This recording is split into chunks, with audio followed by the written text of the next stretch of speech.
Hello students, this is Vinita Saraswat. Today I will explain you the chapter Ranga's marriage by Masti Venkateshwar Iyengar.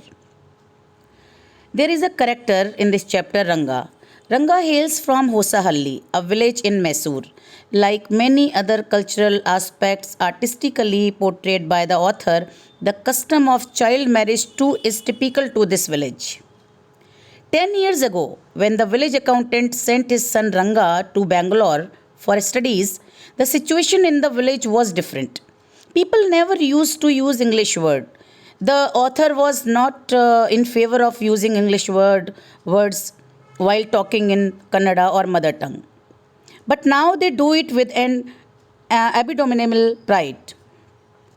People are so fond of the foreign language and education that Ranga's homecoming is made a big affair. When Ranga came back to home, the people of the village Hosahalli came running to see whether he has changed or he was the same Ranga. People crowd around his house to see if he has changed. They return home on finding no significant change in him. Ranga was the same. There was no change in him.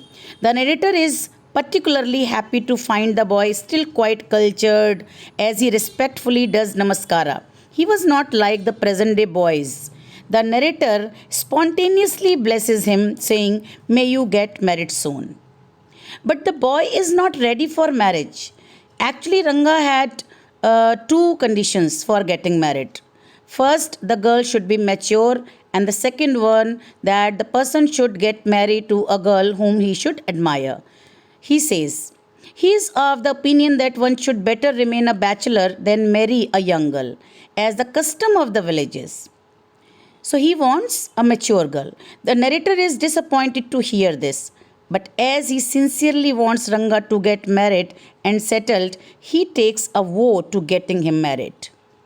He decides to get him married, a young girl of 11 by the name of Ratna, Rama Rao's niece. Ratna was Rama Rao's niece.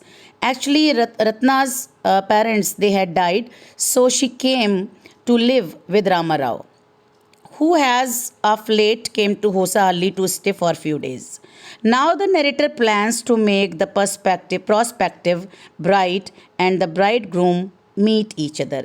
He makes a plan to make them meet. He does by asking Rama Rao's wife to send Ratna to his house to fetch buttermilk. As Ratna arrives, she is asked to sing. As planned, at that very moment, Ranga arrives and gets mesmerized by Ratna's singing and almost instantly falls in love with her. Being oblivious, purposely disappoints Ranga, saying that Ratna is married. The next morning, the narrator meticulously plots with Shastri, and he in advance tutored Shastri each and everything. Shastri, the fortune teller, to trap Ranga and have him marry with Ratna.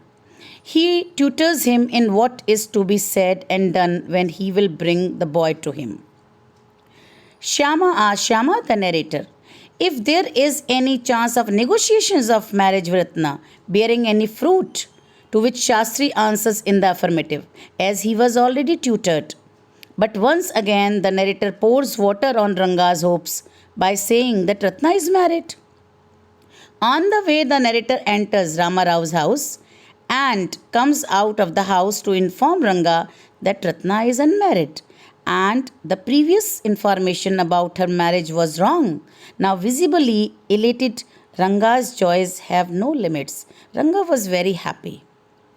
Ranga finally gets married to Ratna and fathers of two children. Moreover, Ratna is now 8 months pregnant. The narrator is invited to the third birthday of Ranga's child, who was named after the narrator as Shyama.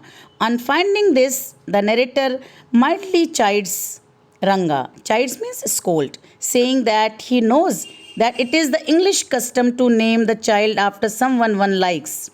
But it is not fair to name him Shyama because he is fair complexioned.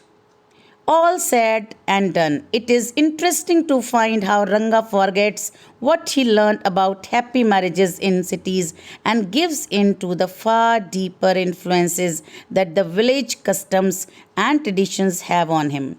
And why not? Is it easy to do away with all that one learns so unconsciously day and night in the society one grows up in? So this is all about the chapter Ranga's marriage. It is a very humorous kind of a story, and the makes narrators here gives many examples in this chapters. So students, I hope that you might have got it. So have a good day.